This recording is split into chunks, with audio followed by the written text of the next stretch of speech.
और इन्हें कितने लोग जानते हैं? इनका क्या नाम है? कोई कहा प्रदीप। इनका क्या नाम है भैया? इन महात्मा का क्या नाम है? सूप देख लो तो कहां लगी सुपारी। तो ये ऐसे महात्मा हैं जिनका इतिहास से नाम मिटा दिया गया। ये भंगी समाज से आने वाले हैं जिनका नाम है सूपा ऋषि महाराज। और आप लोगों ने नाम सुना होगा, ये पांचों पांडवों के मान को मारने वाले यही महात्मा सूपा ऋषि थे। एक बार ऐसा हुआ, कन्हैया ने कहा कि तुम लोग बहुत सुस्त रहते, पांचों पांडवों से कहा। तो पांचों पांडव कहने लगे इसके लिए क्या करना चाहिए कन्हैया? जब अर्जुन ने कहा, अर्जुन से कन्हैया ने कहा कि तुम एक बहुत बड़ा यज्ञ करो जिसमें पूरे देश के महात्माओं को बुलाओ, भोजन कराओ। और जब आप यज्ञ करोगे तो यज्ञ में आप बहुत ऊंचाई पर एक घंटा बांधेंगे। जब पूरे देश के महात्मा खाना खाएंगे तो ये आपका घंटा 7 बार बजेगा, 7 बार। वही किया पांचों पांडवों ने, यज्ञ का बिगुल बजा दिया, यज्ञ जो है जारी हो गया। निमंत्रण बांटने के लिए किसको भेजा? भीम को, जो गदाधारी थे। भीम को जब निमंत्रण देने के लिए भेजा तो चारों तरफ महात्माओं को निमंत्रण दिया, लेकिन इन महात्मा को न्योता नहीं दिया। क्यों नहीं दिया? ये शूद्र समाज के थे, तभी इनको न्योता नहीं दिया।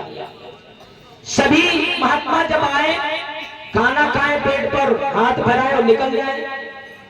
कन्हैया ने देखा, पूछने लगे अर्जुन यज्ञ हो गया? तो कहने लगे हाँ कन्हैया यज्ञ तो हो गया। महात्मा सब भोजन भी खा के चले गए। कहने लगे घंटा नहीं बजे? तो कहने लगे घंटा पता नहीं क्यों नहीं बजा। अरे देश देश के महात्मा है, घंटा नहीं बजा तो क्या करें? तो कन्हैया ने जवाब दिया, क्या किसी महात्मा को तुमने बुलाने को छोड़ तो नहीं दिया? तो अर्जुन कहने लगे पता नहीं भगवान, हमें तो जानकारी नहीं, निमंत्रण तो भीम बांट रहे थे। जब भीम से पूछा गया तो भीम ने कहा कि न्योता तो मैंने सभी को दिया। तो कन्हैया ने कहा क्या तुमने सूपा ऋषि को निमंत्रण दिया? भीम कहने लगे कि सूपा ऋषि को न्योता नहीं दिया। तो कन्हैया कहने लगे जाओ इसी वक्त, जब तक तुम्हारे यज्ञ में सूपा ऋषि भोजन नहीं ग्रहण करेंगे तब तक तुम्हारा घंटा बजने वाला नहीं है। अब भीम कांधे पर गदा रखा और कहने लगे महात्मा को अभी लेकर के आएगा, और महात्मा नहीं आएंगे तो एक ही गदा में पातालपुरी पहुंच भी जाएंगे। महात्मा जी के पास में पहुंचे, महात्मा जी बैठे थे। बड़े घमंड के साथ कहने लगा भीम कि सूपा ऋषि हमारे घर पर भंडारा चल रहा है, चल करके भोजन ग्रहण करो। सूपा ऋषि ने कहा कि उनमें से मैं महात्मा नहीं हूं, मैं जो तुम्हारे यहाँ जूठन खाने के लिए चलो। भीम ने कहा अगर चलते हो कि नहीं चलते हो, ना चलो तो एक ही गदा भी पड़ेगा। बाबा बूढ़े ने सोचने लगे अगर कोई एक गदा मार दो तो हम पातालपुरी चले जाएंगे। सोचने लगे इसके मान को मारना चाहिए। सूपा ऋषि ने कहा कि जाओ भीम, हमारा कहना ये हमारी जो सुमरनी खूंटी पर टंगी है उसको उतार लाओ, और भी चलते हैं। उसको मान मारने के लिए जब वो भीम महात्मा सूपा ऋषि की सुमरनी माला जो टंगी थी उतारने के लिए गया तो काफी और प्रमाण यह भी मिलता है कि लगभग 1400 हाथियों का बल था भीम के अंदर। लेकिन जब माला उतारने के लिए गए तो सारा जितना भी बल था उनका सब धूल में मिल गया। लेकिन सुमरनी उतारने की तो बात छोड़ो, उसे हला भी नहीं पाया। महात्मा सूपा ऋषि समझ गए जब नहीं उतार पाया उस सुमरनी को तो आकर के महात्मा के चरणों में गिर गया, कहने लगा भगवान मुझे क्षमा कीजिए, मैं घमंड में भरा हुआ था। महात्मा सूपा ऋषि कहने लगे अर्जुन तू तो अभी बड़ी बड़ी बातें कर रहा था, भीम कि एक ही गदा में तुम पातालपुरी पहुंच जाओगे। अरे जब तूने मेरे सुमरनी को नहीं हिला सका तो तुम मुझे मार कैसे सकता था।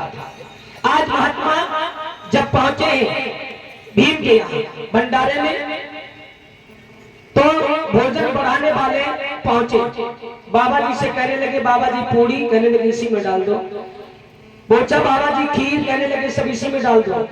कहने लगे दाल चावल, कहने लगे सब इसी में डाल दो। सब मिला करके जब एक गिलास खाया तो 1 घंटा बजा। बोलिए सुपर ऋषि महाराज की।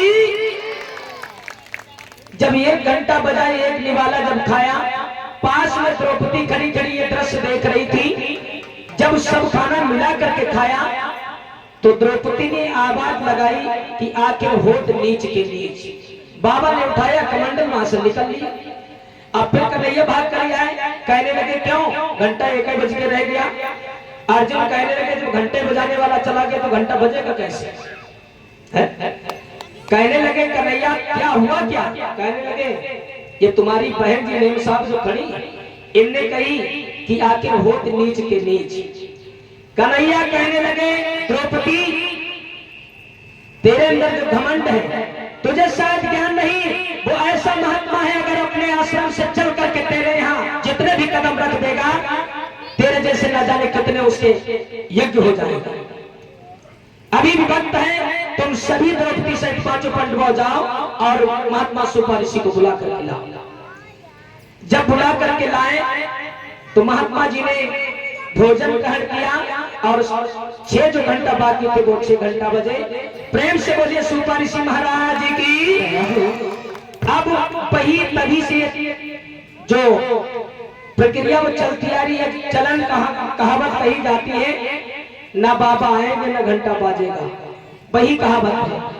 जब प्रमाण यह भी मिलता है जब महात्मा सुपर ऋषि ने भोजन ग्रहण किया और जाकर के बाहर कुल्ला करने के लिए गए तो प्रमाण यह मिलता है घास के नीचे एक नेवला बैठा हुआ था, जहां पर सुपर ऋषि महाराज ने हाथ धोए थे तो आधा शरीर नेवला का सोने का हो गया था। आज भी आप लोगों ने देखा होगा जब नेवला बिल से निकलता है तो अपना पीछे का सर घूम करके जरूर देखता है। वो यही सोचता है कहीं ऐसा न सुपर ऋषि महाराज आए और कुल्ला करेगा हमारा आधा शरीर सोने का हो गया होगा। प्रेम से बोले सुपर ऋषि महाराज जी की। लगाओ पड़ता